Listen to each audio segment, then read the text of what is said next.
Bonjour à toutes et tous, Hélène Schmidt qui vous parle de design humain. On continue sur la série relative aux canaux. Aujourd'hui, je vous parle du canal 3420, un canal dit généré, donc l'un des canaux qui vient définir le sacral. Donc on va forcément parler de générateur. Alors, c'est un canal un peu particulier en ce sens où c'est un canal de générateur manifesteur qui est une sous-catégorie de générateur très spécifique. Je vous invite à aller regarder les différents contenus que j'ai créés sur le générateur manifesteur sur ma chaîne YouTube. Mais revenons à ce canal-là, je l'ai choisi parce qu'on le rencontre très communément.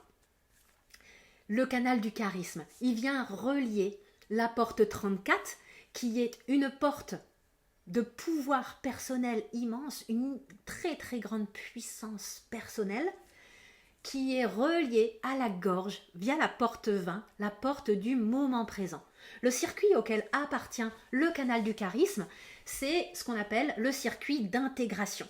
Vous l'avez peut-être vu, j'ai fait une vidéo un peu humoristique courant 2023 sur ce circuit-là, que je surnomme le circuit du moi ma gueule. C'est quand même très important de comprendre la nature vraiment très absorbée par soi-même et dans une dynamique de survie qui est afférente à tout canal dans le circuit d'intégration. Ce canal est le seul qui vient relier le centre sacral à la gorge. On va rencontrer chez les porteurs de ce canal-là une énergie un petit peu en mode tornade, car ils sont constamment occupés. Et c'est un design de personne qui est là pour être occupé. Mais voilà, le vrai gros problème de ce canal-là, c'est que lorsqu'on est dans l'intégration, on est dans des gens dont cette incarnation les destine à être extrêmement absorbés par eux-mêmes, à faire dans le moment en moment en moment uniquement ce pourquoi leur sacral a de l'énergie disponible. Et ça, c'est un aspect extrêmement important à comprendre vis-à-vis de ce canal-là, car il y a un trip très sacrificiel chez les porteurs de ce canal-là, alors même qu'ils devraient être complètement absorbés par eux-mêmes et penser en priorité à eux et à apporter leur énergie, on va dire, au collectif, de cet élan, de cette mise en mouvement extrêmement puissante de l'énergie et de ce charisme qui découle du fait de suivre sa vérité intérieure et de vivre quelque part sa légende personnelle. C'est des gens qui sont vraiment destinés, entre autres, à faire cela. Eh bien, on se retrouve à des gens qui arbitrent mentalement ce pourquoi ils vont utiliser leur énergie sacrale. Et qu'est-ce qu'on fait dans ce cas-là? On encrasse le sacral, et on se retrouve avec des gens qui utilisent leur puissance de frappe incommensurable pour ce que j'appelle l'épicerie du quotidien. Si vous me suivez depuis un moment, vous savez que je suis une fervente avocate de ne pas négliger la réalité du plan matériel, et effectivement, de prendre en considération certaines obligations plus ou moins importantes selon le schéma familial dans lequel on est, avec ou sans enfants, célibataire ou en couple, selon le type de job qu'on a, mais ça aussi, ça se réfléchit justement avec ce canal-là. Parce que on est dans une société avec des grosses valeurs judéo-chrétiennes, de sacrifice, d'abnégation, de ceci, de cela. Et tout le monde, tout design confondu, va être profondément affecté, pour le pire plutôt que le meilleur, par ce poids du dévouement, de l'abnégation, du sens du devoir, etc. Mais pour les 34-20, c'est vraiment catastrophique, en ce sens où on est face à des gens qui vivent dans une frustration teintée de colère quasiment constante, qu'ils la gardent pour eux et qu'ils explosent à l'intérieur ou qu'ils la déversent sur le monde extérieur. Le thème du non-soi, effectivement, prioritaire et en théorie mécanique lié à la nature de générateur du porteur de ce canal-là, et donc va être la frustration.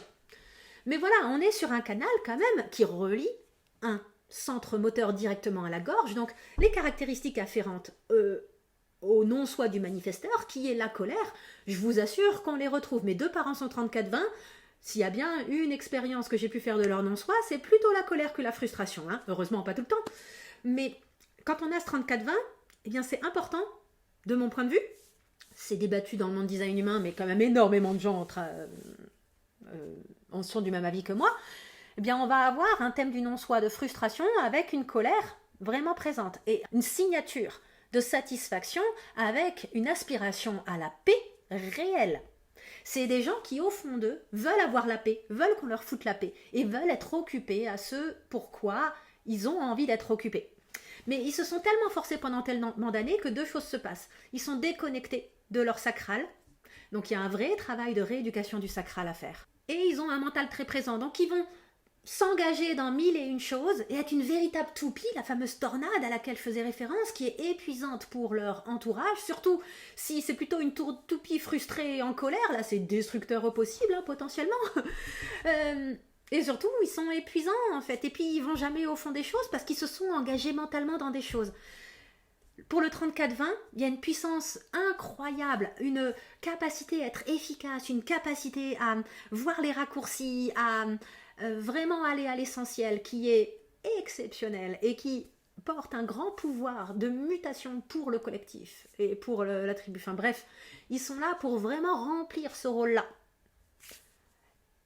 Mais ils n'arrivent à connecter à ce rôle-là qu'en premier lieu s'ils acceptent de ralentir et d'évaluer tous les engagements qu'ils ont pris et de voir quels sont les engagements mentaux. Il y a quelque chose que je vois régulièrement alors. Messieurs les hommes, les papas, ne vous vexez pas de ce que je veux dire, c'est juste que statistiquement, il y a quand même un schéma qui tourne plutôt du côté de la femme vis-à-vis de ce que je vais dire. C'est aussi là qu'on va trouver le syndrome du parent, ici, in fine, de la maman, qui se sacrifie et se fait passer en dernier derrière ses enfants et sa famille. Bien sûr que vous les papas, vous allez aussi être là-dedans, c'est simplement que, on va pas se mentir, hein, il y a beaucoup de femmes qui vont tomber dans ce trip-là. Ceci étant dit, au-delà de la caractérisation par sexe, hein, eh bien, c'est un vrai sujet qui me fend le cœur. Parce que le parent 34-20, ça ne veut pas dire qu'il doit négliger ses enfants et être profondément égoïste, mais il a besoin pour son équilibre d'avoir au moins une bonne partie de son énergie qui est mobilisée pour des choses qui sont bien pour lui ou pour elle. Et vraiment, quelque part, quitte à ce que ce soit qualifié comme étant égoïste, c'est des gens qui sont là pour être absorbés par eux-mêmes, c'est des gens-là qui sont là pour être, selon le label de la société, entre autres, égoïstes. Mais c'est aussi comme ça qu'ils vont apporter leur contribution dans le grand tout. Ils sont liés avec ce design et ils ont de l'énergie à dépenser. Et rééquilibrer l'utilisation de leur sacral pour qu'ils soient aussi majoritairement que possible, mobilisés pour faire des choses qui sont bonnes pour la personne, ça va être capital. Donc pour finir sur ce canal-là, il n'est pas aussi, vous voyez, élaboré, il est facile à expliquer, il est rapide à expliquer. Ces écueils sont rapides à expliquer.